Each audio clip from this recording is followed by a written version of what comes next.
Assalamualaikum warahmatullahi wabarakatuh. Perkenalkan saya Zura Nur Isnani dengan NIM 230531119 kelompok ini. Yang saya hormati dan kami hormati Ibu dosen Priyatmi SPD MPD dan Kakak asisten dosen Kak Suci Febriani SPD. Di sini saya akan memperkenalkan anggota kelompok.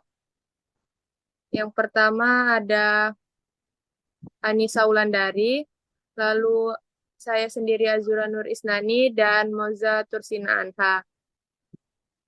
Di sini kami akan presentasikan hasil kerja kelompok kami yaitu mengenai PT Ramayana Lestari Sentosa, yaitu adalah sebuah perusahaan retail yang berkantor pusat di Jakarta hingga akhir tahun 2021.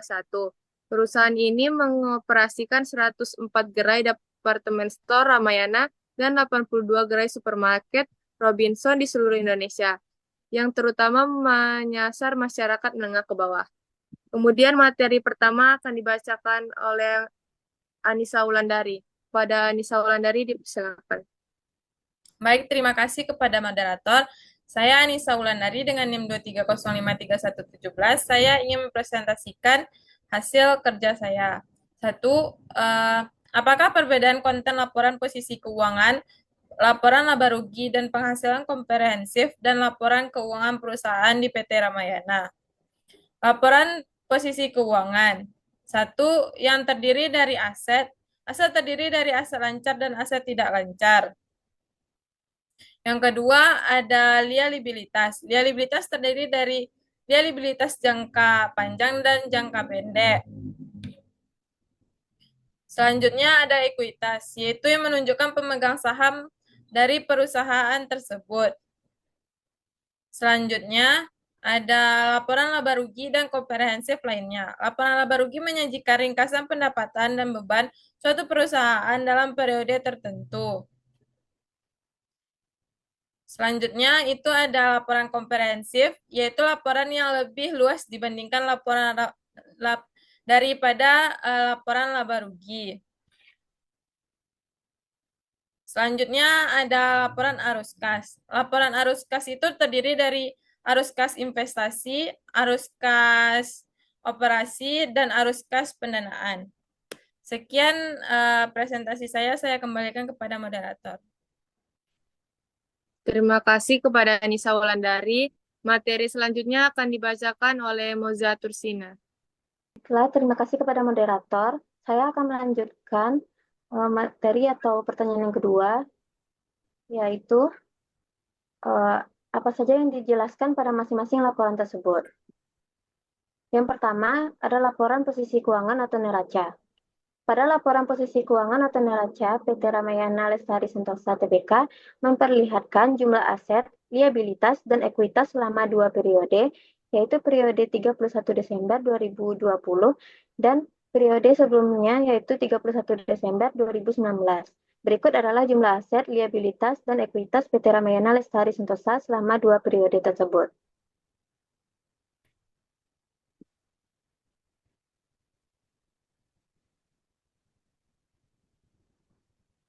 Yang pertama, ada aset. Pada periode 31 Desember 2020, jumlah asetnya yaitu 5.285.218. Dan periode 31 Desember 2019, jumlah asetnya yaitu 5.649.823.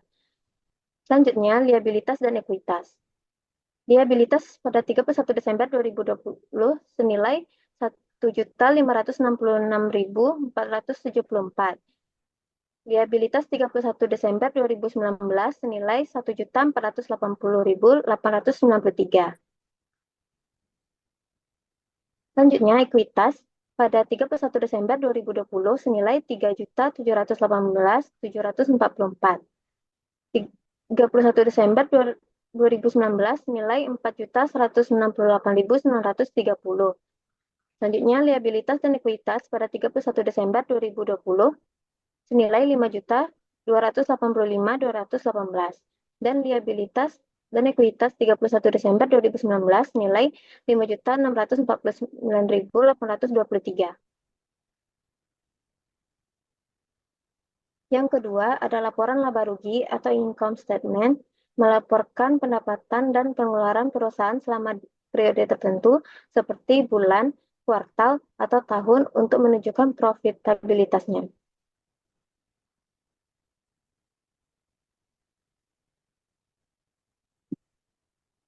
Pencatatan seperti yang terlihat pada slide tersebut. Selanjutnya,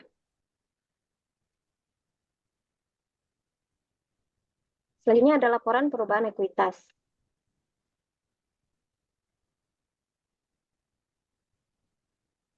Laporan perubahan ekuitas PT Ramayana seperti yang terlihat pada slide. Selanjutnya,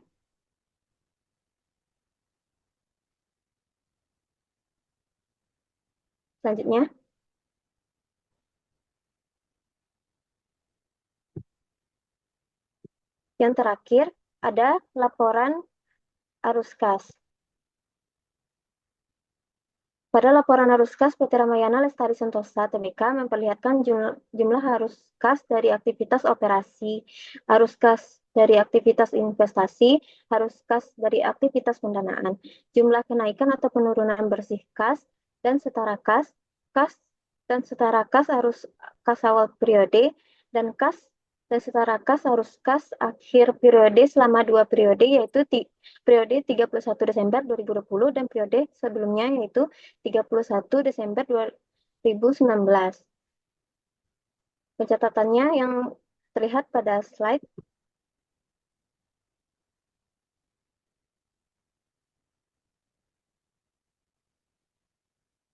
Lanjut.